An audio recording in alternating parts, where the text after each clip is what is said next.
Spoštovane gledalke, spoštovani gledalci, dobro večer, sem Vladimir Vodušek in gledate oddajo WW Faktor. Hvala, ker ste nocoj z nami in z našimi stalnimi komentatorji. Konec prihodnjega tedna, natančneje v petek 7. aprila, bo tudi Slovenija na zunanjih mejah Evropske unije začela izvajati sistematični nadzor vseh potnikov. Izjem ne bo, policisti bodo preverjali tudi dokumente državljanov Evropske unije, ki so jih zdaj izjemoma. Zlasti ob koncih tedna, med prazniki in med turistično sezono, je pričakovati dolge zastoje. Se še spomnite rajnka Jugoslavije in zastojev na meji z Italijo? Koalicijski vrh je danes minil v znamenju pogovorov o tem, kaj je še mogoče narediti do konca mandata. V ospredju so poleg že znanih tem še dve precej sveži temi, in sicer drugi tir in iskanje nadzornikov Slovenskega državnega holdinga. Predvsem pa je glavno vprašanje, ali bo sedanja kombinacija dočakala volitve ali jo bo sesul kadrovski vrtiljak. Avtomobili za Slovence niso le pločevina, še vedno poleg osnovne funkcije prevoza pomenijo statusni simbol. V Ljubljani se je na Gospodarskem razstavišču po 17 letih začel avtomobilski salon, na katerem pričakujejo okoli 100 000 ljudi, recimo v Zagrebu jih je bilo 141 000. Svoje jeklene konjičke razstavlja kar 27 avtomobilskih znamk, med katerimi pa ni nekaterih vidnejših, kot so BMW, Fiat, Honda, Kia, Mitsubishi in Subaru.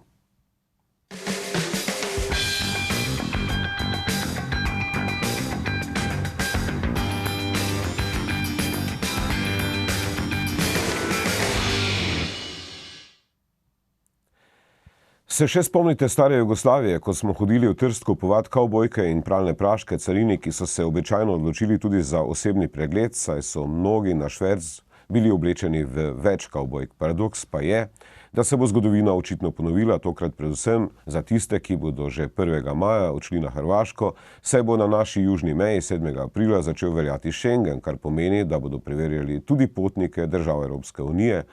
Na nek način se bomo znašli v podobni situaciji, kot so se begunci, ki so predvsem v lanskem in v letu 2015 množično prihajali v Slovenijo. Poglejmo prispevek. Zastoji, gneča, polžja vožnja, prizori, kot smo jim pričali vsako leto ob večjih praznikih v času dopustov in ki jih samo Nemci pregovorno vzamejo kot sestavni del potovanja, bodo najverjetneje od prihodnjega tedna še hujši. Policisti so na to, da bodo pod drobnogled vzeli vsakega posameznega potnika, sicer pripravljeni, vsaj tako trdijo. Tudi dodatnih ljudi in denarja naj ne bi potrebovali. V tej fazi zaenkrat ne. Seveda pa vsi bomo z nestrpnosti pričakali, kaj bo dejansko se zgodilo v praksi in potem bomo po potrebi urejali nadaljnje ukrepe. Pozorno poslušajte še enkrat. Bomo z nestrpnosti pričakali, kaj bo dejansko se zgodilo v praksi. No, ob tej izjavi poglejmo nekaj dejstev. Do zdaj je večini državljanov Evropske unije policist na meji samo pomahal, naj nadaljujejo pot ali na hitro pogledal dokumente in zaželel srečno vožnjo. Pa je bila gneča včasih nepopisna. Zdaj bo pregled dokumentov povsem drugačen. To pomeni, da bodo policisti preverili vse potovalne dokumente vseh potnikov v podatkovnih bazah, ki so na voljo, torej v Schengenskem informacijskem sistemu, Interpolovih bazah podatkov in pa v nacionalnih bazah podatkov. Pregledi naj ne bi trajali dolgo. Ali pač? Če se ugotavljajo vstopni pogoji samo za osebo, potem je to pač preveritev, osebni razgovor, vkolikor se gre v detaljnejši pregled vozila. Lahko traja tudi do par ur. Pregled vozila pa bodo policisti opravili po lastni presoji. Se pravi, če bo kdo na pogled sumljiv, bo zagotovo moral odpreti prtljažnik. Sicer naj bi skrbeli, da prevelike gneče ne bi bilo. S tem, da se bo pravočasno odpirale steze dodatne, da bodo na voljo zadosti policistov. Kar so počeli že do zdaj, pa so zastoji vseeno nastali. Ponovno pozdravljeni v oddaji WW Faktor. Z nami sta seveda naša stalna komentatorja Aljuš Pertinač in Tino Mamić. Dobro večer. Dobro večer.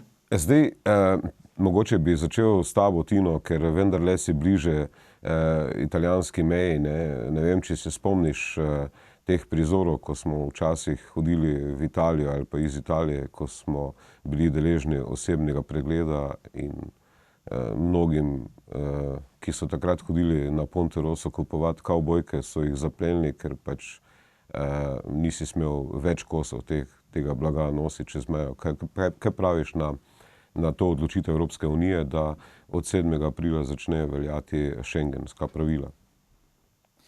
Danes se smejemo o tem gnečam in zanimivim zadevam, ki so se dogajale na meji, ki so z današnjega stališča komične, ampak je bilo pa res, ko jaz svojih hčerki skušam opisati tiste čase, ona ne razume, ne? Oziroma strašno težko razume, da je bilo v komunizmu prepovedano hlače kupiti v Italiji in jih prenesti. Ene si lahko prenesel, mislim, da več pa ne. Odvisno, kako so ostale, ne? Kakšen pulover, kakor ga je imel tisti sindikalist, ne bi šel čez, ne bi bil predrag. No, kakorkoli, to, kar se dogaja zdaj, ko meje zapirajo pospešeno mnoge evropske države med sabo, to je seveda v nasprotju z evropskim duhom. Ampak do tega prihaja zaradi tega, ker Evropa svojih zunanjih meja ne kontrolira. In zato, recimo, mi se zdaj pritožujemo, da nas bodo gledali na mejah, ko bomo hodili na Hrvaško ali pa v Avstrijo. Bilo nam je pa čisto v redu, ko so prihajali migranti brez vsakih dokumentov in so lahko šli čez mejo samo tako, da so povedali svoje ime in priimek, brez kakršnega koli dokaza in potem šli naprej. Zdaj, Avstrija seveda je ta šengenski režim že izvajala do zdaj, ne. Mislim, recimo mnogi so se, ki so hodili v Avstrijo, so bili presenečeni, ker so pač zahtevali od njih dokumente. Zdaj, Aljuš, se ti zdi to pravi ukrep predvsem zaradi varnosti, predvsem zaradi terorističnih napadov? Ne? Iz varnostnega vidika jaz ne verjamem, da bo to kaj pripomoglo pač k temu, da bi se počutili bolj varne ali pa da bi bilo manj terorističnih napadov.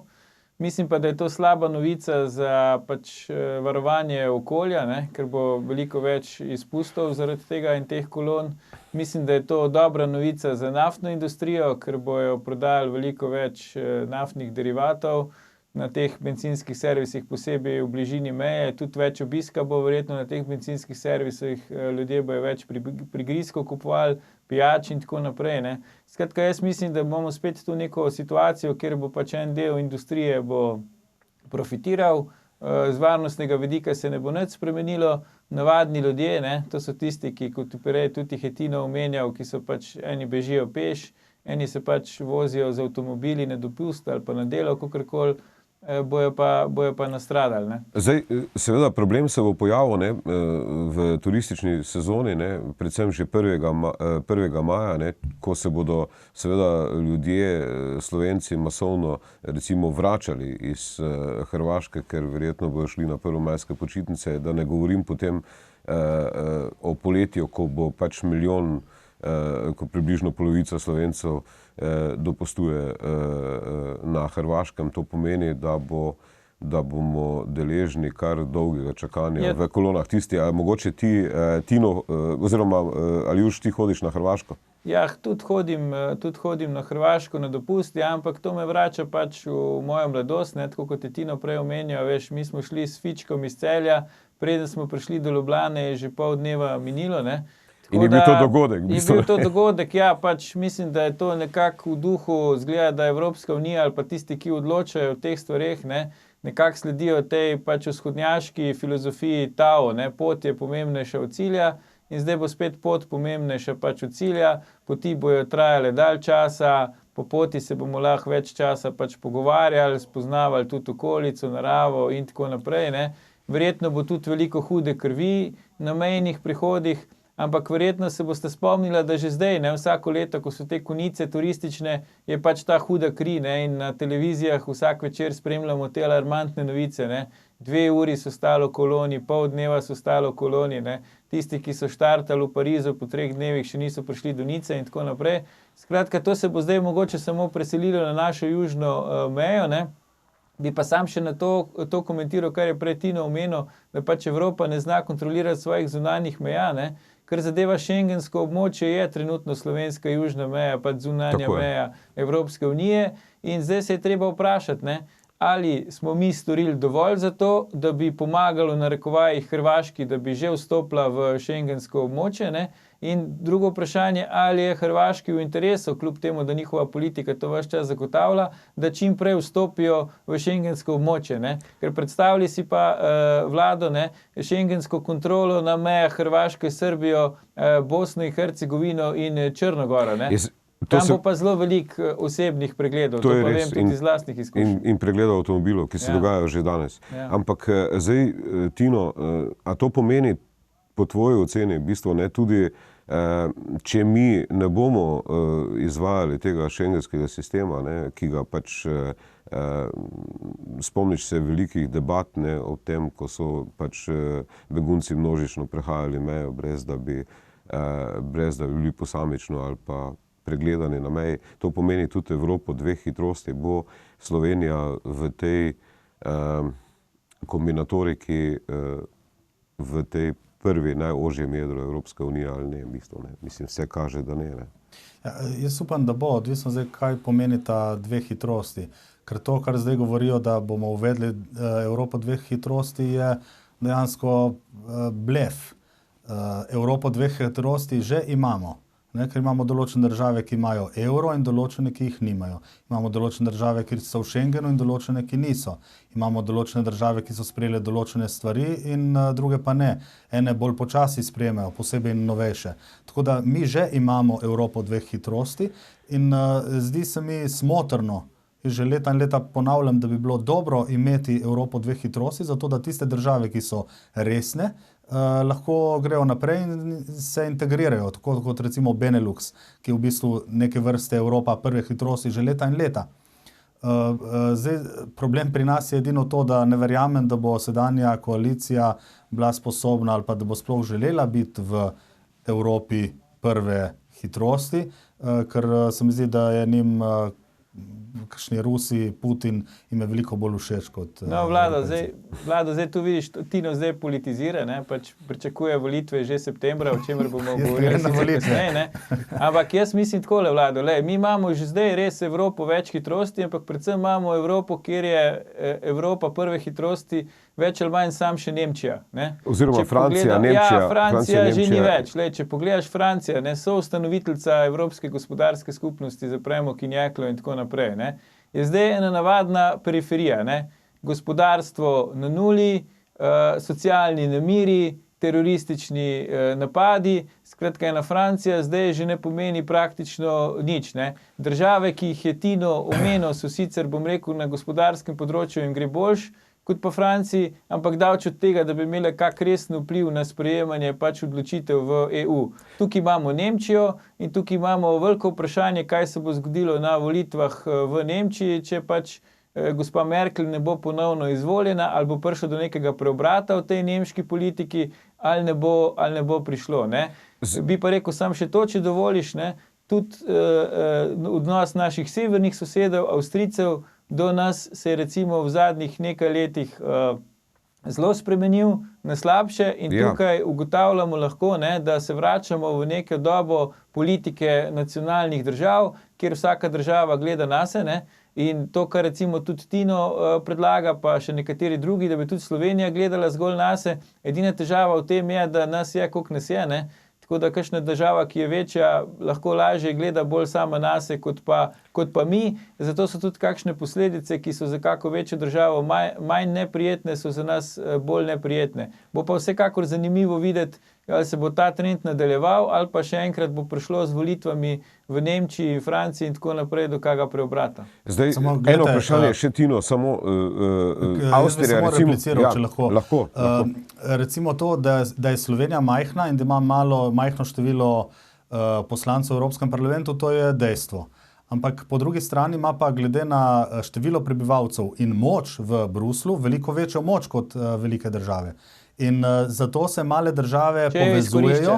Ja, male države se zato povezujejo, zato imajo recimo Višegrajsko skupino, ki je dejansko po politični moči malo da ne močnejša gotovo močnejša od kakšne Španije, ampak tudi se primerja že z močjo ene Francije, politične moči. Tako da recimo, če bi Slovenija takrat, ko je bil čas, vstopila v Višegrajsko skupino, ampak je vehementno to odklonila, bi bilo danes drugače. In tudi danes bi Slovenija lahko marsikaj naredila, da bi vsaj s Hrvati recimo naredila neko strateško zavezništvo, da se preden greš v Bruselj, se par ur prej se zunanja ministra pogovorita o stvareh. Zdaj je pa res, da Erjavc ne vem, če ve kaj dosti o tem.